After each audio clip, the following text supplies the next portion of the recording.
转眼已经是在新加坡的最后一周啦，后面就要交换到我们的法国校区了。整理素材的时候发现这一周只是断断续续的录了一些视频，那就最后和大家分享一下离开新加坡之前的最后一周我都做了哪些事情吧。首先，因为是 Final Week， 所以要完成剩余的一些课程。从这个学期 P3 开始呢，都有一些很有意思的选修课，其中我非常喜欢的这个课叫 Creative Thinking， 这个是只在我们新加坡校区的这个 Creative Studio 才会提供的课程。整堂课呢非常有意思，老师会经常抛出一些比较开放性的主题，我们就根据它去想一些解决方案。每堂课的小组成员是不一样，都是随机安排的。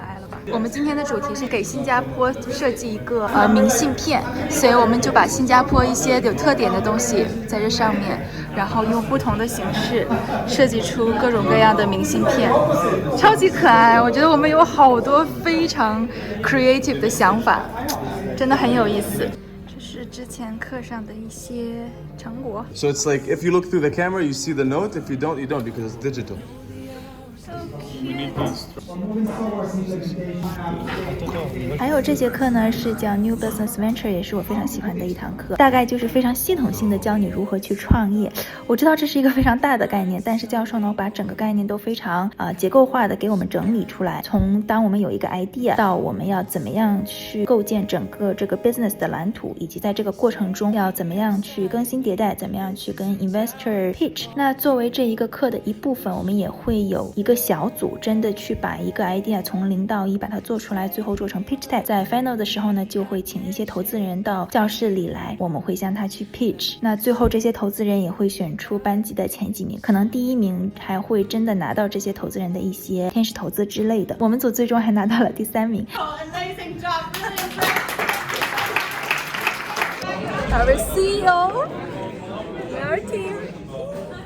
现在已经7点钟了，终于下课了。然后现在约了一个同学练 case。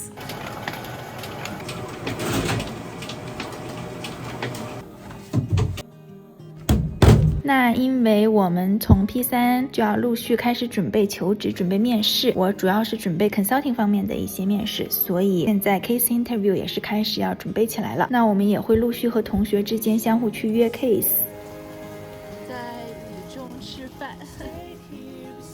这次学校补发了我们一件这个裤子，之前都没有。因为这个学期要结束，后面我们小组的同学也要分散在2个校区了。我之前应该也提到过，我们 study group 的感情都非常好，我们 team 也会定期在一起吃饭，聊一些近况，是非常 close 的。那在这个学期结束之前，离开新加坡之前，我也想组织说希望大家最后聚一次。这大概是我们在新加坡的最后一次聚会了。今天选在 Dempsey 的一家餐厅，我们坐在室外，这里的 view 也非常好。当然运动也是必不可少的，有同学约我去这家健身房，我还是蛮喜欢的。他们家的主旨是每天只需要花30分钟就可以结束当天的一个训练，所以我们一起过来健身打个卡，感觉和朋友一起去健身是一个特别有意思的事情。那这周呢也陆续开始有一些公司做 campus recruiting， 主要是做一些 coffee chat 或者是介绍公司，我们也可以和公司的人建立一些联系，问一些感兴趣的问题。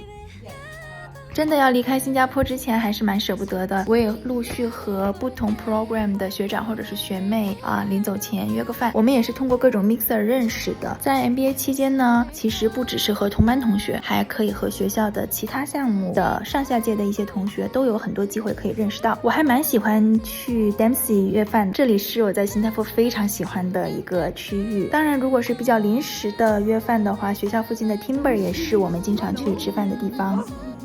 最后忙里偷闲还去听了一场音乐会，算是给我的新加坡之行有一个非常完美的句号。最后当然还要打包行李，有一些行李呢是要寄到法国去的，但是不得不说新加坡寄到法国的邮费是真的很贵。这是我新找到的秘密基地。一般其他的房间的那个灯每15分钟就会关一次，只有这边 interview room 的灯会一直开着，但是其他 interview room 都会比较的闷，然后很小。只有这一间它是既有窗户能看到外面的景色，然后这里不是很挤，这个样子。转眼这就是在新加坡待的最后一周了，这一周真的是有一点手忙脚乱，整个这个 period 都跟之前不太一样，稍微有一点压力，因为要开始求职了。这周还有几个期末考试，我还有一个法语的口语和法语的笔试。这个法语我这个学期真的没有太好好学，有点跟不上，所以我这考前还要突击一下。就是又突如其来的突然有一个面试，这个不是我申请的一个公司，但是是 recruiter 联络过来，所以他们可能也比较着急。还有另外之前投的工作的 video interview 也要录一下。在新加坡的最后一周大概就这样结束了，还是蛮忙的。最后以这一组在新加坡拍的写真照片来结束本期的视频吧。